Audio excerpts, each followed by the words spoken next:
Okay, boys, so we're here because, well, to be frank, I was asked by a friend of mine if I got banned in this last wave. Now, the only reason why he thought I got banned was because I all of a sudden started playing on PC. So he said, you know, oh, bro, did you do the exploit? And I'm like, no, I didn't even have time for any of that. I wasn't even messing around with the Division at that time. So I wasn't playing at the time. But that got me to think on, you know, on some other things as far as why.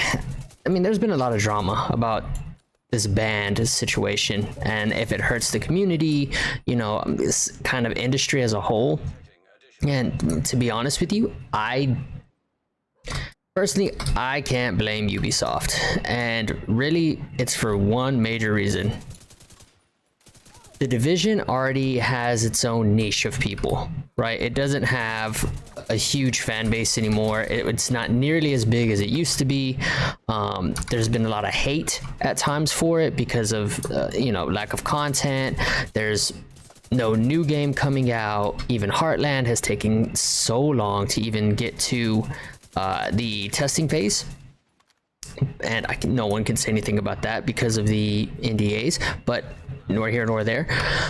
But the thing is, there's so, how do I say this? The fan base that's there is very, how can I go about this? The Division has a very loyal fan base. It's not a big one. It's going for more, you know, quality over quantity type thing. There's still content. People still enjoy it, you know, all that good stuff. And there's, you know, videos are getting made. There's, you know, spots of social media popping up about the Division, and Heartland's causing a great pile of commotion, of good commotion. And the biggest thing with the exploit was that it would run people off of the Division. And for a game that even after joining Steam and that fiasco, I bought mine from actual Ubisoft, it's still, you know, the player base isn't as big as it is. But, you know, long story longer, don't piss off the guys that have been playing forever. You know, and I think that's pretty much how they took it. They need to, you know, keep the fan base as happy as they can. They're, you know, if you are one of those people that use the exploit, you know, even unknowingly, it would cause such an imbalance for, you know, PvP and the shades that I think they just, you know, took it upon themselves and said, look, if they're doing this, well, then they deserve to be banned because they're not someone that they want playing the game long term. It's the best thing I can come up with, to be honest with you, because anything outside of that, I mean, really, if there's an exploit in the game, I really don't care. I'm not one to use them, especially when the Division is such a high grind game.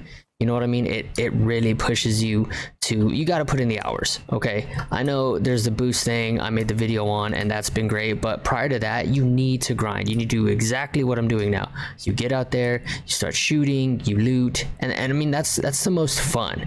But then there's a whole nother part of PvP that comes in, and PvPE, and, you know, what got me thinking was that the Division 2 is still going to have more content. 100% there'll be more coming. And odds are there's going to be another exploit of some kind. Maybe bad, maybe better, maybe worse. Who knows? But I can guarantee you it's not an if it'll happen. It's a when. That there'll be something, you know, a mistake. It's, you know, it's programming. What do we expect, right? I mean, I'm not a programmer. I'm not going to go out of my way and say I know exactly what to do and how can they make it, you know, that kind of mistake. Shit. It's beyond me. But again, not if, but when it does happen again, and there is another exploit, I think they want to make sure they nipped it in the bud, that they will not put up with that type of behavior. And I would only assume also because I played a lot of Rainbow Six, and they started cracking down a lot on hackers. And I would assume that they're kind of throwing those guys in the same hat. If you're exploiting, you're hacking, an argument to be made that hackers are legitimately, you know, toxicity in hackers, that they're trying to ruin the game and they are manipulating it, and an exploit is already in the game. I'm not saying they're one and the same. All right, I'm not dying on that hill. Okay, but what I am saying is that more than likely they toss them all in the same category. If you cheat, you're probably hacking, you know, well, I take that back. That sounds horrible. They're not putting up with anybody that manipulates the game or exploiting a manipulation. Let's say that. My personal opinion, I don't like hacking any more than the next guy. I think it's, you know, it's bullshit. You know, if you have that much time to manipulate a game or buy hacks or whatever it is, bro, you can, you know, I hope you step on a Lego. You know, just to be clear, that's my thoughts. An exploit, I mean, it did take them a long time to fix. You know, it took them quite a while. And one would think if it was that serious that, you know, they would have put maybe a little more emphasis on that hot fix before, you know, taking so long. But I mean, it is what it is.